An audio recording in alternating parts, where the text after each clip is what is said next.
우리 함께 읽도록 하겠습니다. 마가복음 15장 16절로부터 32절까지 말씀입니다.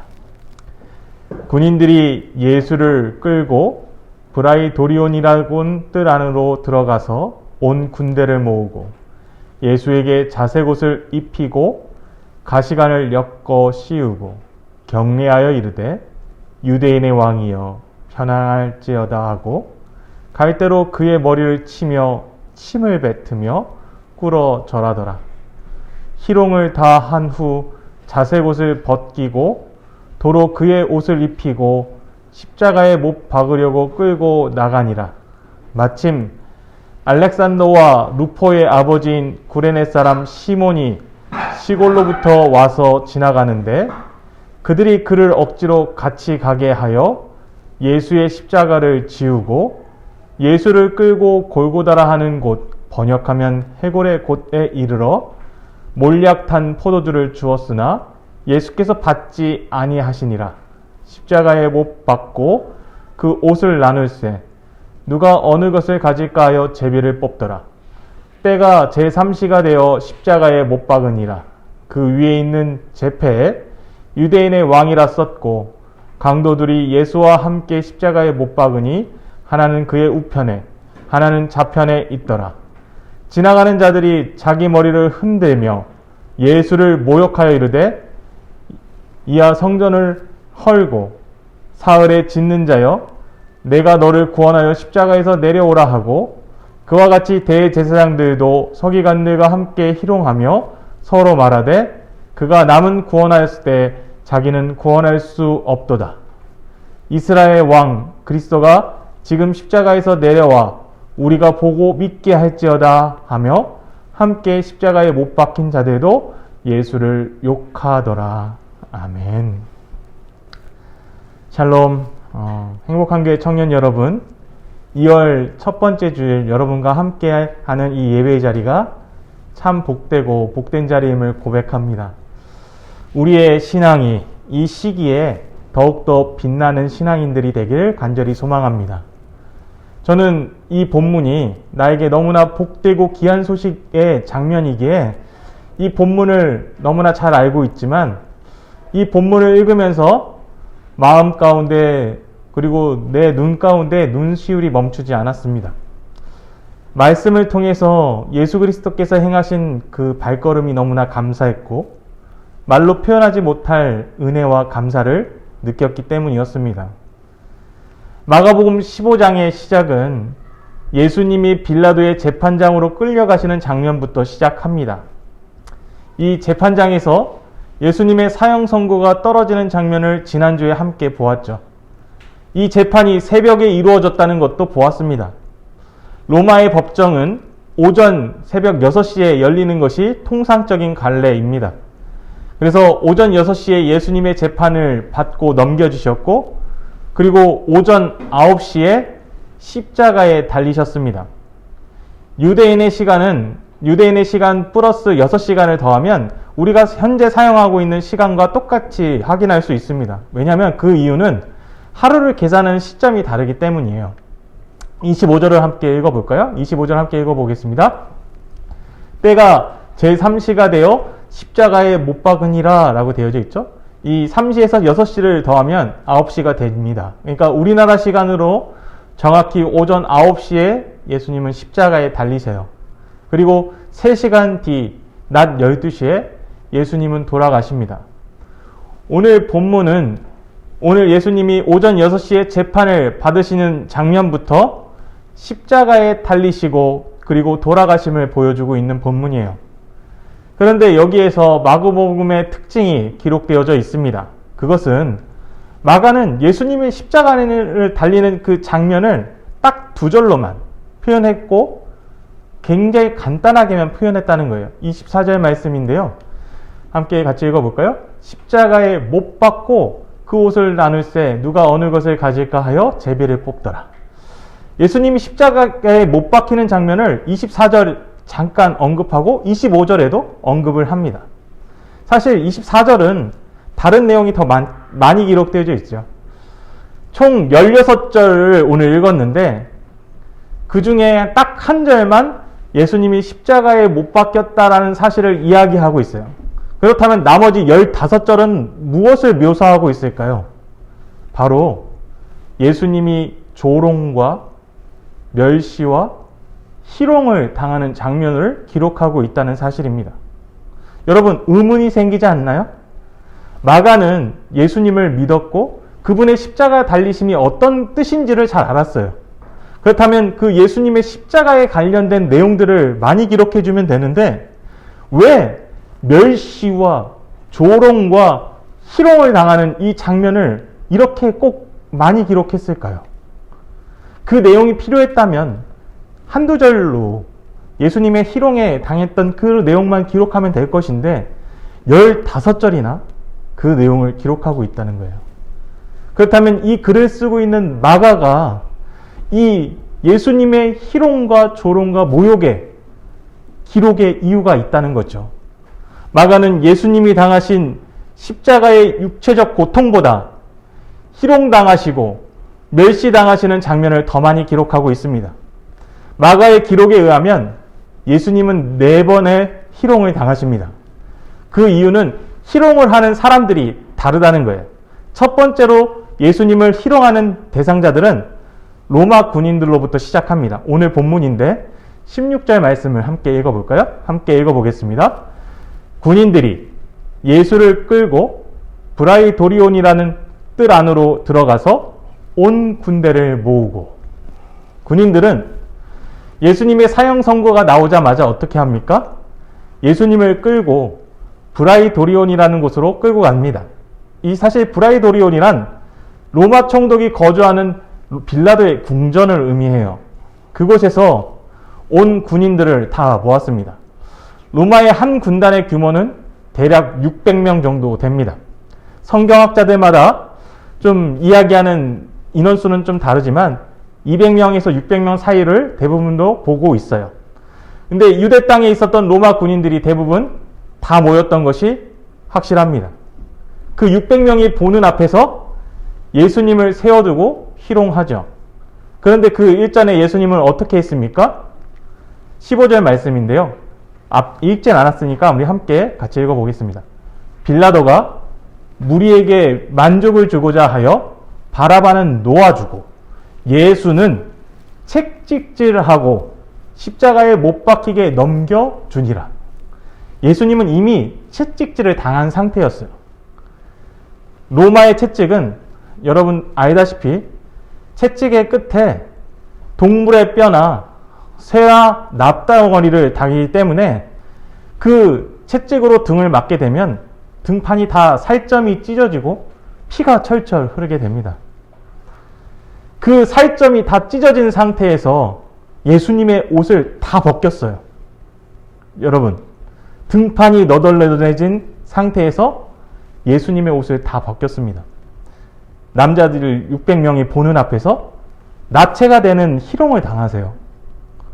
그리고 자신들이 입는 자색 옷을 예수님에게 입힙니다.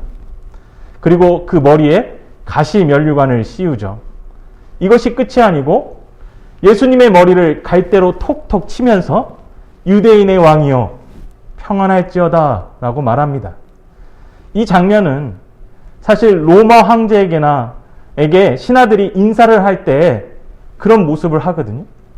근데 그 모습을 묘사하면서 그가 유대인의 왕이라는 그 이유 때문에 죽게 되었기에 그를 놀리고 있는 것이죠. 그리고 그 얼굴에 침을 뱉습니다. 예수님을 끝까지 조롱하고 있어요. 그리고 그들은 예수님을 어떻게 합니까? 20절 말씀인데 함께 같이 읽어볼까요? 읽어봅시다. 희롱을 다 한 후 자색 옷을 벗기고 도로 그의 옷을 입히고 십자가에 못 박으려고 끌고 나가니라. 희롱을 다한 후에 자색 옷을 다시 벗겼습니다. 여러분, 피가 철철 흐르는 상태에서 그 옷을 벗고 옷을 입는 것이 얼마나 힘들었겠어요. 그리고 그의 옷을 다시 입힙니다. 그리고 십자가에 못 박으려고 끌고 나갔다고 기록하고 있죠. 여기서 끌고라고 쓰인 헬라어는 엑사고로라는 단어로 사실 사람에게 쓰는 단어가 아니에요. 물건을 끌 때, 물건을 나르는 것처럼 끌고 간다는 뜻입니다.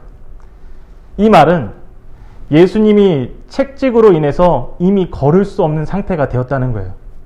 밤새도록 6번의 재판을 받으시고 책짓질을 당하시고 예수님을 조롱한 그들은 예수님을 물건 취급하면서 끌고 가고 있는 것을 볼 수 있습니다. 두 번째로 희롱하는 장면은 지나가는 사람들이었어요. 29절 말씀을 함께 같이 읽어볼까요? 함께 읽어보겠습니다. 지나가는 자들은 자기 머리를 흔들며 예수를 모욕하여 이르되 아하 성전을 헐고 사흘에 짓는 자여 라고 말합니다. 지나가던 자들이 자기 머리를 흔들며 예수님을 모욕하고 있어요. 여러분, 여기에 왜 머리를 흔들었을까라는 생각을 해보신 적이 있는지요? 유대인들에게는 머리가 매우 중요하다고 말씀드렸습니다. 유대인들에게 그의 머리를 들게 했다라는 의미는 그 사람의 권세를, 그 사람의 영광을 받게 했다라는 뜻으로 쓰이는 단어예요. 또 머리를 가렸다라는 뜻은 그 사람이 슬픔과 낙심으로 인하여 머리를 가렸다라는 표현이죠.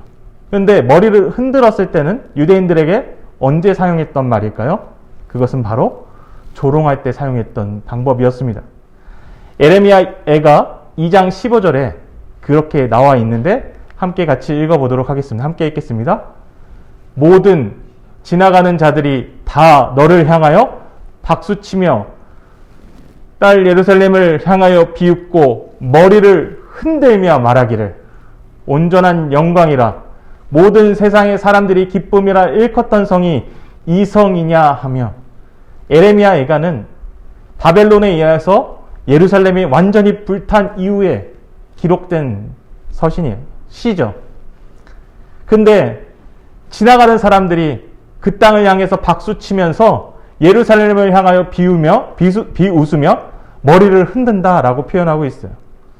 바벨론에 의하여 돌 위에 돌 하나도 남기지 않고 완전히 멸망당했을 때 사람들이 이 성을 보고 비웃으며 머리를 흔들며 이렇게 말했다는 겁니다. 아니, 모든 세상의 사람들이 기쁨이라 일컫던 성이 이 성이 맞냐? 라고 조소하고 비웃는다는 거죠. 이것은 철저히 예루살렘을 조롱하는 소리였어요. 그런데 예수님을 보면서 지나가는 사람들이 자기 머리를 흔들며 이렇게 말합니다. 아하, 성전을 헐고 3일 만에 세운다는 사람이 너냐? 라고 고개를 흔듭니다. 예수님을 조롱하고 있는 거죠. 세 번째는 대제사장들과 서기관들이 조롱합니다. 31절 말씀을 같이 한번 읽어볼까요? 한번 같이 읽어보겠습니다. 읽겠습니다. 그와 같이 대제사장들도 서기관들과 함께 희롱하며 서로 말하되 그가 남은 구원하였으되 자기는 구원할 수 없도다. 사실 이 부분은 우리가 생각 없이 읽고 있으면 당연한 것 아닌가라는 생각을 해요. 그런데 빌라도가 즉 사법적으로 예수님을 십자가에 달게 한다면 산헤드린 공회원들은 자신들의 목적을 이룬 거죠. 그러면 이제 돌아가면 돼요. 근데 이 모든 것들이 끝난 상황인데 그들이 예수님이 십자가에 달리는 장소까지 따라왔다는 거예요. 왜 그랬을까요? 그 이유가 무엇일까요, 여러분? 이 사형이 제대로 집행되고 있는지, 예수님이 정말 죽었는지를 확인하러 온 겁니다. 그들은 예수님이 갈릴리에서부터 이루어온 놀라운 기적들을 다 들었어요. 심지어 그 내용이 진실인지 거짓인지, 정말 장님들이 눈이 떴는지, 안진뱅이가 일어났는지, 병든 자가 낫는지, 죽었던 자가 살아났는지 다 확인해 보았지만 이 모든 일들을 행하신 분이 그분이라는 사실이 밝혀졌어요. 그런데 그 예수님이 십자가에서 내려오는 기적을 행하면 어떻게 됩니까? 그것은 그들이 예수님이 진짜 죽는지를 정말 걱정돼서 그 자리를 지키러 보려고 나왔다는 거예요. 그러면서 하는 말이 무엇이에요? 32절도 함께 읽어볼까요? 32절 말씀입니다. 이스라엘 왕 그리스도가 지금 십자가에서 내려와 우리가 보고 믿게 할지어다 하며 함께 십자가에 못 박힌 자들도 예수를 욕하더라. 이스라엘 왕 그리스도가 지금 십자가에서 내려와 우리를 보고 믿게 하라라고 말하고 있습니다. 그들은 예수님이 어떻게 죽는지를 확인하고 있는 거죠. 마지막으로 예수님을 조롱한 사람은 누구입니까? 32절에 기록되어져 있죠. 방금 읽었는데 함께 십자가에 못 박혔던 자들도 예수님을 욕하고 조롱하고 있어요. 그런데 누가복음을 보면 이 중 한 강도는 이 십자가에 못 박힌 예수님을 통해서 구원을 받게 됩니다. 예수님은 사형 집행 선언을 받을 때에도 바라바를 구원하셨고 십자가에 달려 돌아가실 때에도 구원을 행하셨죠. 즉 예수님의 가장 큰 사명은 구원하시기 위하여 이 땅에 오셨다는 사실이에요. 그런데 여러분, 예수님을 조롱한 모든 내용을 살펴보면 공통점이 있어요. 그 공통점은 예수님에게 십자가에서 내려오라는 거죠. 내려와서 너를 구원하라고 말하고 있습니다. 만약 예수님이 그 십자가에서 내려오셨더라면 어떻게 될까요, 여러분? 그것은요, 여러분, 비극이에요. 왜냐하면 우리에게 구원이 이루어지지 않기 때문에 그렇습니다. 예수님이 이 조롱과 멸시와 박해를 당하시면서까지 이 십자가를 지키신 이유가 무엇일까요? 우리를 구원하시기 위하여 이 십자가의 길을 끝까지 견디시고 묵묵히 가신 거예요. 우리는 여기에서 물어봐야 합니다. 그렇다면 왜 마가는 이렇게 조롱받는 장면을 이렇게 길게 기록한 것일까요? 마가는 구약에 기록된 메시아의 예언대로 예수님이 돌아가셨다는 것을 우리에게 알려주기 위함이었어요. 이 모든 것이 구약의 예언대로 되었다는 것을 온전하게 증거로 나타내 주기 때문에 그렇습니다. 예수님이 희롱당하는 장면은 마치 사진을 보듯이 생생하게 구약 성경의 예언으로 기록되어져 있기 때문이에요. 예수님이 십자가를 지기 전에 채찍을 맞았다고 말씀드렸죠? 로마의 채찍은 쇠붙이가 붙어 있거나 동물의 뼈가 있어서 사람의 살을 찢는다고 말씀드렸습니다. 그리고 실제적으로 예수님을 기둥에 묶어두고 그 등판에 채찍질을 했습니다. 근데 이 내용이 예수님이 오기 600년 전 사람이었던 이사야를 통해서 이렇게 기록되어져 있어요. 이사야 50장 6절 말씀이에요. 함께 같이 읽어볼까요? 나를 때리는 자들에게 내 등을 맡기며 나의 수염을 뽑는 자들에게 나의 뺨을 맡기며 모욕과 침뱉음을 당하여도 내 얼굴을 가리지 아니하였느니라.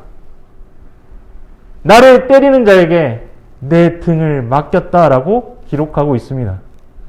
살점이 뜯어져 나가는 책짓질에도 예수님은 그들에게 자신의 등을 맡겼다고 고백하고 있어요. 침뱉음을 당하여도 얼굴을 때리고 예수님이 눈을 가리고 누가 때렸는지 맞춰보라고 희롱하는 그 가운데서도 이 말씀 그대로 희롱과 조롱과 박해를 당하시는 것들을 다 그대로 이루신 거죠. 이 이사야의 말씀을 자세히 읽어보십시오. 이 고난을 예수님이 어쩔 수 없이 당하신 것으로 기록하고 있지 않아요. 예수님이 스스로 자신의 등을 맡겼습니다.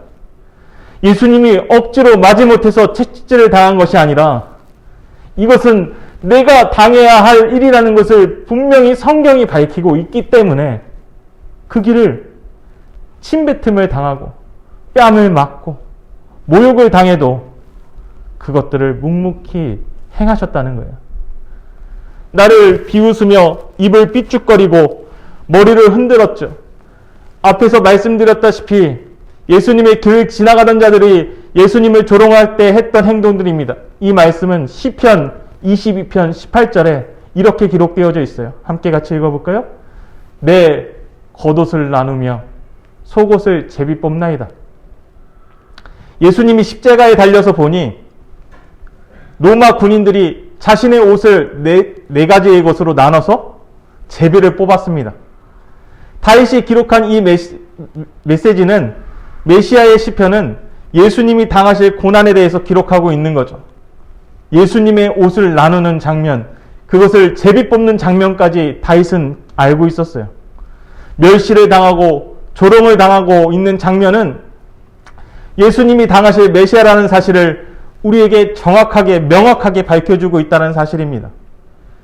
이 조롱과 희롱을 그래서 그렇게 길게 기록하고 있는 거예요. 그리고 두 번째, 이 내용을 기록하고 있는 두 번째 이유는 바로 로마 교인들을 위함입니다. 마가복음을 기록한 이유가 로마에 있는 그리스도인들을 위함이라고 말씀드렸습니다. 처음 시작할 때 말씀드렸기 때문에 여러분들이 기억이 안 날 수도 있어요. 그런데 여기에 나오는 중요한 단서가 한 가지가 여기 있죠. 바로 오늘 본문 21절에 나오는 알렉산더와 루포의 아버지가 나오기 때문에 그렇습니다. 21절 말씀을 우리 함께 같이 읽어볼까요? 함께 읽어보겠습니다. 마침 알렉산더와 루포의 아버지인 구레네 사람 시몬이 시골로부터 와서 지나가는데 그들이 그를 억지로 같이 가게 하여 예수의 십자가를 지우고, 이 내용이 다른 성경에는 기록되어져 있지 않아요. 그냥 구레네 사람 시몬이라고만 기록되어져 있어요. 다른 성경들은 그냥 구레네 사람 시몬이라는 내용만 그가 예수님의 십자가를 대신 지고 갔다고 기록하고 있죠. 근데 마가복음은 그의 가족사항을 기록하고 있어요. 그렇다면 이 내용을 좀 더 살펴볼까요? 그렇다면 구레네 사람 시몬은 어떤 사람일까요? 구레네는 지금의 리비아 지역을 말합니다. 사실 시몬은 유대의 이 로마의 압제를 떠나서 리비아에 살고 있었던 유대인 사람이었어요. 그러다가 절기가 되어서 유대 땅으로 다시 돌아와 예루살렘에 와서 유월절을 지키기 위하여 온 유대인이었습니다. 그런데 그 수많은 사람들 중에 하필이면 이 사람이 로마 군인에게 뽑혀 예수님의 십자가를 대신 집니다. 왜냐하면 예수님은 걸을 힘조차도 없었어요. 이미 채찍에 맞았기 때문에. 근데 이 사람이 예수님을 대신하여 십자가를 지고 골고다 언덕까지 가게 되죠. 근데 마가복음에서만 이 시몬의 혈육을 공개해요. 바로 알렉산더와 루포의 아버지라고요. 근데 사도 바울이 기록한 로마서에 이런 내용이 나옵니다. 로마서 16장에 보면 사도 바울이 쓴 로마 교인들에 대한 편지 가운데 로마 교회의 명단이 나와요. 로마서 16장 13절 말씀인데 우리 같이 한번 읽어볼까요? 함께 읽어보겠습니다. 주 안에서 택하심을 입은 루포와 그의 어머니에게 문안하라. 그의 어머니는 곧 내 어머니니라. 주 안에서 택하심을 입은 루포와 그의 어머니에게 문안하라고 기록하고 있죠. 게다가 그의 어머니는 곧 내 어머니라고 말하고 있습니다. 사도 바울이 자신에게 자신이 어머니와 같은 존재라고 말한 사람은 여기가 유일합니다. 마지막이에요. 그런데 루포의 어머니가 누구입니까? 바로 시몬의 아내입니다. 주 안에서 택하심을 입은 이라고 표현하고 있죠. 예수님은 십자가를 달리시기 선고를 받는 순간에도 구원의 역사를 이뤘지만 십자가를 건져 올라가는 그 길에서도 시몬을 가정을 구원하셨어요. 그 길에서 구원의 역사를 이루셨습니다. 예루살렘에서 절기를 지키러 왔던 시몬과 그의 가족은 예수님을 영접하고 구레네에서 살지 않고 로마에 가서 로마 교회의 지도자가 되었습니다. 그런데 이 당시 로마 교회에는 네로 황제의 극심한 고난을 당하고 있던 시기였어요. 그런데 자신들에게 복음의 길을 그 고난의 자리에서 묵묵히 지켜냈던 십자가를 지니고 그 형벌과 모든 죄를 지시고 돌아가시는 예수님이 우리 로마 교회의 시작이라는 것을 그들은 늘 보며 그 로마 교인들은 눈물을 흘리고 자신들의 당한 고난과 어려움 가운데서도 예수님을 묵묵히 따라가는 자들이 되었다는 거죠. 그런 상황에서 예수님께서 그 고난의 길을 묵묵히 가시면서 부활과 승천의 복음이 선포되는 이 장면은 로마 교회 성도들에게 고난의 환난 속에서 큰 위로가 되는 생명의 말씀이었습니다. 사랑하는 행복한 교회 청년 여러분, 예수님은 그 고난과 멸시와 조롱 가운데 구원을 임하게 하셨습니다. 구원의 역사가, 구원의 복음이, 구원의 능력이 바로 예수 그리스도가 그것들을 당하시면서 우리에게 행하시고자 하는 일이셨다는 거예요. 그렇다면 사랑하는 행복한 교회 청년 여러분, 우리가 살아가고 있는 이 시대는 어떠한가요? 교회의 본질이 흐려지고 복음의 소식보다는 교회가 적폐가 되어진 세상 가운데 살아가고 있어요.